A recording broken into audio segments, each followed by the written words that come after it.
I'm just going to go ahead and start off with some opening comments, and then we can move into some question and answer. Again, my name is Joseph Chacon. I'm the interim chief of police here in Austin, and have made myself available for some media questions that have been coming in regarding the number of homicides that we've had this year. So I want to talk about that, about what I think is driving that number, what we as a community can do to drive that number back down again, and to answer questions that the community might have about it. Currently, as of this past weekend, Austin has had 60 homicides. This is the highest number that we've ever had in our recorded history, which goes back to the 60s, and with the highest number coming in 1984 previously, in which we had 59. We still have 3.5 months to go this year. So unfortunately, I think this trend might continue, probably will continue, and we need to do everything that we can as a community, and I'm speaking both as a public safety agency as well as the community at large, to stop that number from growing. Of those 60, 49 have been solved, and we're working on the remaining 11. Several of those we have very solid leads on. Our homicide unit has been working tirelessly and around the clock on these cases as they come in, as well as our forensics division, our crime analysis division, and the Central Texas Lone Star Fugitive Task Force.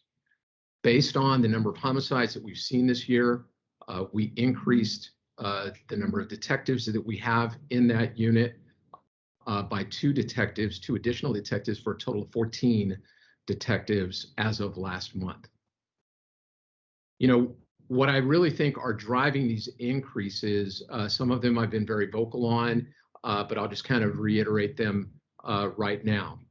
Over the last couple of years, we have seen a marked increase in the amount of gun crime that is occurring in the city. I think that there are a number of reasons that are driving that. Certainly the criminologists and others are looking at to determine why that is happening. But what I can just tell you from the cold hard facts is that our weapons violation have seen a 28% increase this year over last year, and the number of weapons violations that we have has increased significantly. Our murders are up 74% this year over last year as of the end of August, and I think that much of that has to do with the number and proliferation of gun crime and the guns that are available on the streets, and interpersonal arguments are becoming deadly when guns are introduced into that environment. I also think that you know, the evidence that I'm seeing that's coming out of our violent crime divisions is that we have a number of offenders that had previously been arrested, have been released out of jail on personal recognizance bonds, and are recommitting violent offenses. We have been you know, very vocal in when we see this is happening, to make sure that we as a criminal justice system and as a community are holding those accountable who have committed acts of violence, and that we don't give them an opportunity to reoffend. And then finally, I'll say that staffing shortages have also played a part in this. Research shows that the #1 deterrent for crime is officer presence. And with the fewer number of officers that I have right now on patrol, that really are many times running from call to call and do not have an opportunity for proactive police work, has decreased that officer presence and has provided opportunities for people to commit these acts of violence. It's a complex issue, and I think it's one that, you know, we really need to, as a community, come together to work on jointly. What I ask from our community is, when you have information regarding individuals or groups of individuals that are committing crimes using guns, or are committing aggravated assaults are committing, shootings and other acts of violence in our neighborhoods, that you call the police. Please help us to catch these offenders, to make sure that they are taken into custody and that they ultimately can be held to account for these acts of violence. What we will do as a department is continue to evaluate, just as I mentioned, moving more detectives into our homicide unit. We continue to look at all areas of the department to see how we need to make staffing adjustments to continue to keep the city of Austin safe from those who would do violence upon it. I'll go ahead and stop there and take a few questions.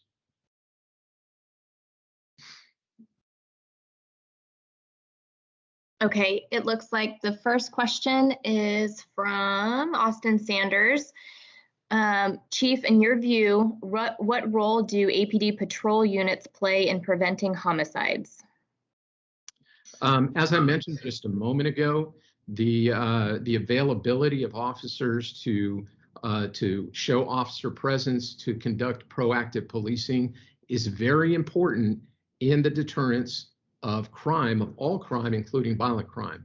And so the fewer officers that I have on patrol, it is going to impact that. And I think that that has played a part in this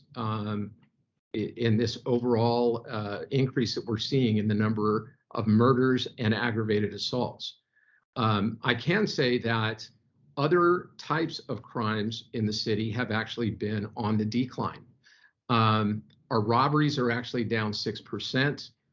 Crimes against persons overall are down 5% for the year, and our crimes against property are down 7%. But as I mentioned earlier, our murders are up 74%. And overall, our aggravated assaults are up 10%, with non-family violence, or perhaps people who just know each other, or stranger on stranger assaults, are up 12%. So, I mean, what we see is a small category of crimes related to aggravated assaults and murders that are up sharply, and that's very concerning. And that is where we're going to focus those efforts. Thank you. The next question is from Patch.com. Patch Austin, Megan Falcon. Has the growth of the community impacted this increase in homicide crimes? And it's a three-part question, actually. You want to answer that one first? Yeah, let me start right there. And maybe I might even answer some of the other parts of the question. But I would say that definitely has had a strong influence on all of this. So I mentioned that in 1984, we had 59 homicides. In 1984, the city of Austin's population was at 385,000. We're currently sitting at almost 1 million people. So, I'm trying to help the community to understand the perspective of that, and that our officers continue to do outstanding work, as well as, community members overall, in keeping this community safe. But as this community continues to grow,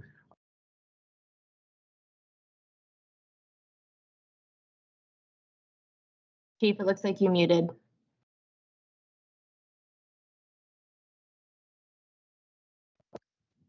Someone in the meeting muted me, so apologize for that.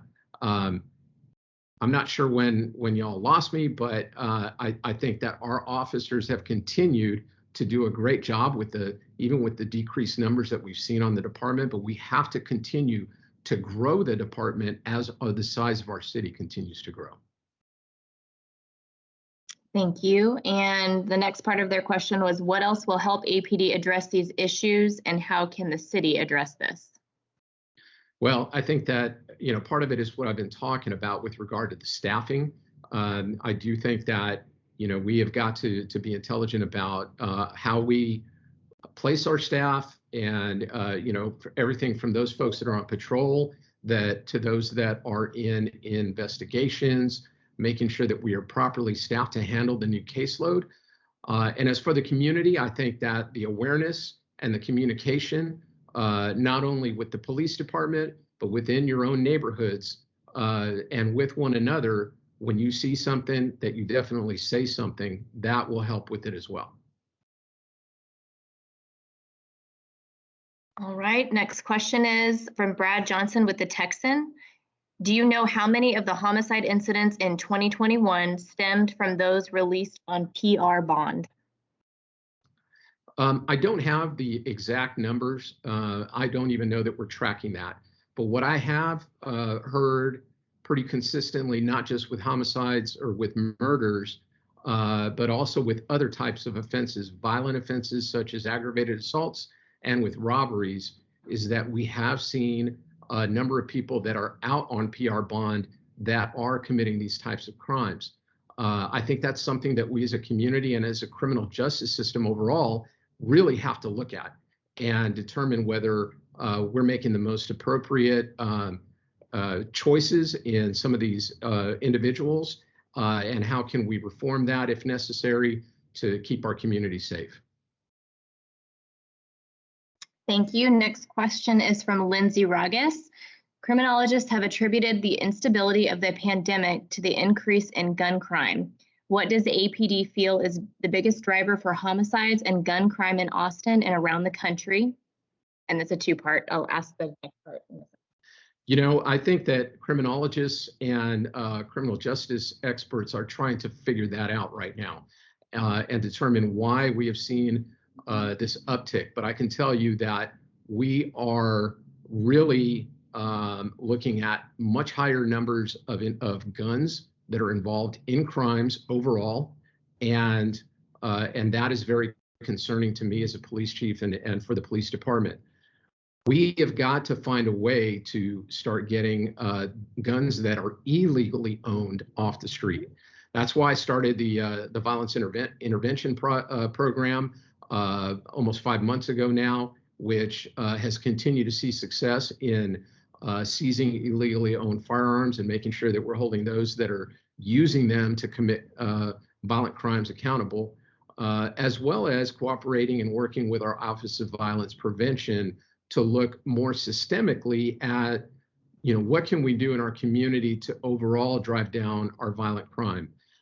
So we're looking at it from different angles and trying to come up with the best way forward for our community. All right, and the second part to that question is, what's the estimated number of additional officers needed to adequately respond to 911 calls? You know, that's what we're working on right now to figure out what the exact number is. It depends on, you know, what we're trying to accomplish. Right now, it's been really focused on our urgent and emergency call response times and making sure that we're meeting those response times. And that has been how we have been making staffing decisions.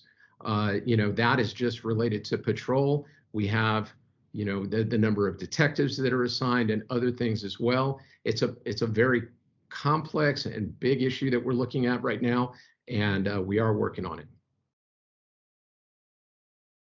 Great, thank you. And next one is from Abe Asher. Chief, with murders up in cities across the country, is this a nationwide phenomenon, or is there anything specific to Austin contributing to the increase here? This really is a national phenomenon. It is something that's being seen by big cities all across the country. We are collaborating as cities to determine what the driving factors are for why that's happening. But it is not something that is unique to Austin, and we are seeing it in other cities as well. All right, and from Austin Sanders, how can APD work with the Office of Violence Prevention to develop targeted programs aimed at reducing homicides?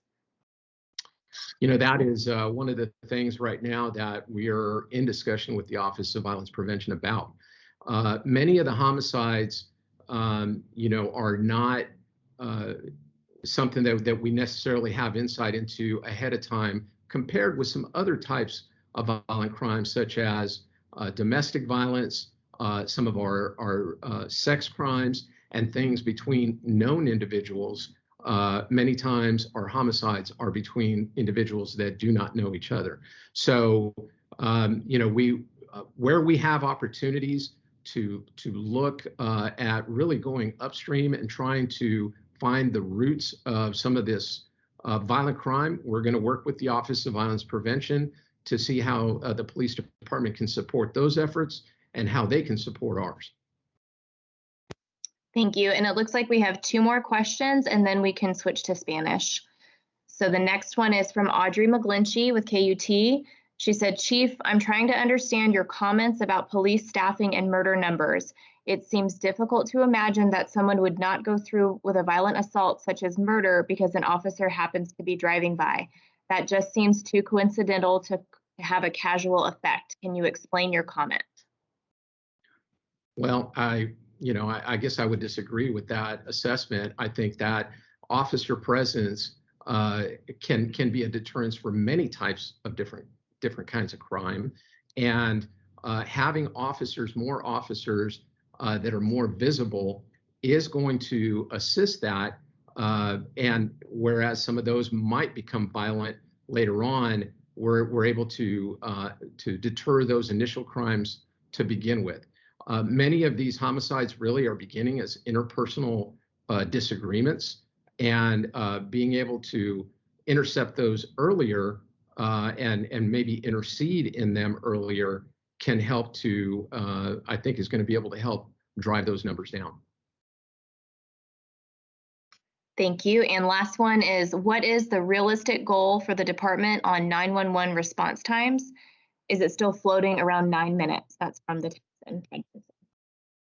we have not changed based on the numbers, and I don't have the numbers directly in front of me right now, but we have not changed our target times for 911 for emergency and urgent calls. We are looking to see, based upon some staffing changes that we have made, whether we're attaining those or not, and then we'll continue to evaluate. But we have not changed our target times. Thank you, and I think you can jump into Spanish now. Okay. Estos comentarios son sobre los números de asesinatos que está pasando aquí en Austin. Se están creciendo. Hay 60 ahora por el año aquí en Austin. Eso no es justo. Y eso es, la policía está trabajando para bajar esos números. Necesita la ayuda de la comunidad y necesitan, pues estamos cambiando los números de detectives que está asignado a la unidad de homicidio, y también estamos chequeando si tenemos la correcto número de oficiales que están patrullando. Todos esos cosas pueden bajar los números de asesinatos aquí en Austin. Si hay preguntas en español, por favor.